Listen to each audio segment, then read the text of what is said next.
Hello friends! Welcome to Stories and Stitches. I'm Jada, and recently I made a beaded sea turtle.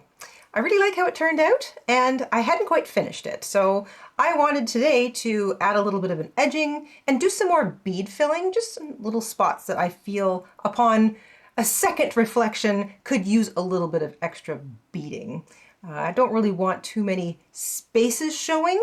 I'm not really sure what I'm going to do with these appliques yet. I've been new to the beading adventure. I thought I would practice my beading skills making some of these beaded appliques, and the last few that I've made I have edged in embroidery floss with blanket stitch. I really like how it looks. It brings some color into the edging. I feel like it smooths off the edge of the piece, and it also solidifies or secures those beads around the edging. Anyway, that's my plan today. I'm going to do some edging, a little extra bead filling, and I thought I would take you guys along for the ride. One of the ways I like to finish off my little beaded appliques is with a bit of blanket stitch. It just neatens up the edge, and I feel it makes some of that edge stitching a little stronger. I've got myself my recent beaded project, which is this little sea turtle, and I've selected some nice seafoam green embroidery floss. I've got my needle, a pair of scissors, and I'm just going to do the blanket stitch around the edge of this little applique. I feel like the bottom is going to be less of an attention point, so I'm going to start down there. And I'm just going to establish my first little loop. And then I like to just grab underneath between the two beads at the edge and get underneath them.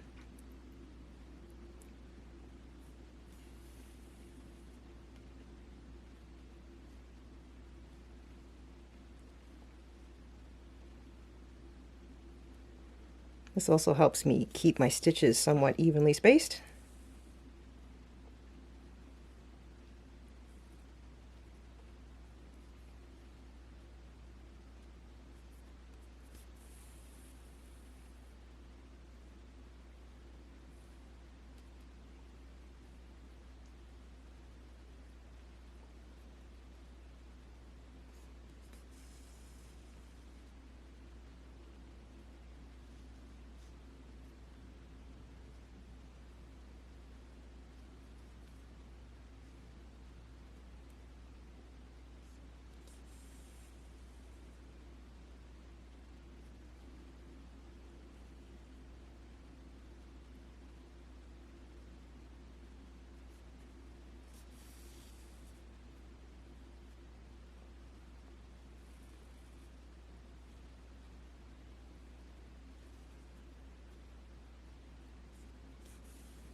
And I got all the way back around, and I've got just enough left to make a little knot. So I'm going to try and do this, sort of knot it off like I started.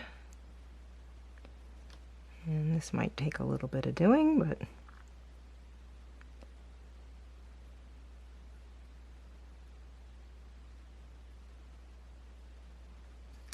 there we go.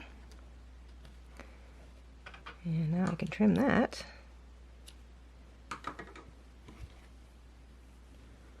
There, so now I got this nice little edging all the way around, and it's kind of pulled away some of my beads, so I think I might take the opportunity to add some more of those little blue beads I had just into the little gaps in between. Nothing like adding more beads. I think more beads is always a good thing, so I'm going to do that next.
Yeah, that's a little better.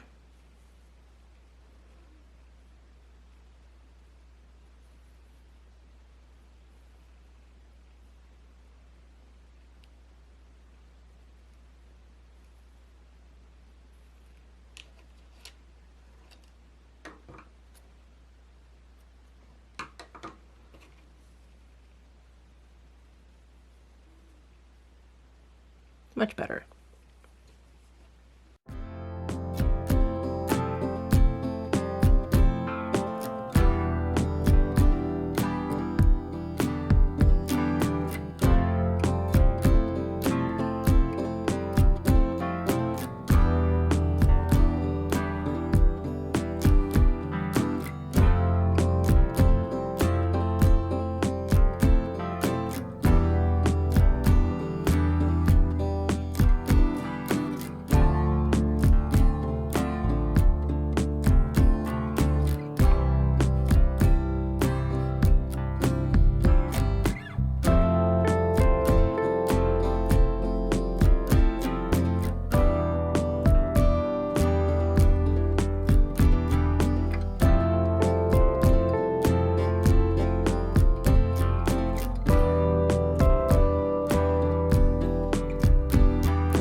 I feel like that looks a lot better. I've added in a bunch of beads to fill in the little spaces that kind of opened up when I did the actual stitching around the edge, and it's still movable. So when if I go to sort of stitch this down to something else in the future, I can still kind of like push the beads into the position that I want them in as I'm sewing. But now the eyes are a little more solidly attached, and it just looks a little neater around the edges. Plus, the limbs look fuller, I should say, because I've filled them in a little bit more with some extra beads. So I am much more pleased with this now. I think he looks much better now. He's got his little edging on. I like that blanket stitch, especially kind of pulls that little bit of extra color into the edge of him. I know it secures those beads a little bit better along the edge, and it's just a nice way to kind of finish off the sides of him. I also think he looks better now that I've added some extra beads just to fill him in, like his flippers and his head and his tail. And now I think he's done. So he will now go into the little folder that I keep these guys in. I have an old photo album kind of a good use for the old photo album. It wasn't doing anything. It's a nice way to store things like appliques or little tiny pieced squares. Anything small that you've kind of you want to keep, you don't know what to do with yet, but it's kind of a finished thing. Keep them in old scrapbooks or in photo albums. You can kind of turn the pages and see what you have, and everything's nice and neatly organized, and they're not going to get sort of tossed into a bin. I like that. That's how I've been keeping all of these little appliques that I've been making.